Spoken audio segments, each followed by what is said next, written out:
If you were arguing too much with your ex and they wanted to break up because they wanted peace, there's a very strong possibility that your ex has experienced some childhood emotional neglect, and a very strong possibility that you have been cheated on in the past or have been through some kind of trust break, for example, some kind of abuse, or um, maybe your parents cheated on each other. The type of person that gets overwhelmed from conflict is usually somebody that wasn't invested in emotionally as a kid, and they don't have a lot of practice with big feelings, communication, understanding their own feelings. They were told to suck it up a lot by their parents. And so when you get into these conflicts, which they avoid like the plague, they really want to shut them down as soon as possible. And for that reason, they'll sometimes just agree with you without really changing their behavior. Sometimes they'll go away, or sometimes they will just shut down in the moment after initially getting defensive. And then for you, if you're the type of person that has to get to the bottom of things right then and there, typically that's the kind of person that gets really spicy in conflict and is acting from this injured place of having been hurt before.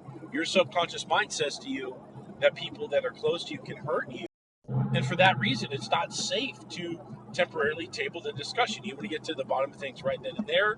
And in doing so, you'll even get spicy in the conflict a lot of times, and it completely overwhelms the other person. And one of the things that probably affects how spicy you get is how distant and reluctant is that other person being when you're trying to talk. And the dynamic that I'm describing right here is the dismissive avoidant and fearful avoidant together in a relationship. If you're watching this video and you're the person that was bringing the conflict to your partner, then you're a fearful avoidant. And if you're the type to escape conflict, typically you're going to be the dismissive avoidant. Now, the ultimate solution to this is both parties need to learn how to regulate their nervous system, right? Incorporate breath work, understand how to, settle themselves down so that way they can complete the discussion and actually solve problems in the relationship. But if you've broken up because of this, ain't nobody going to be putting in work to get all zen. Bottom line is nobody really gives a shit once the breakup happens, like how to fix the relationship, right? Except for the person that got dumped.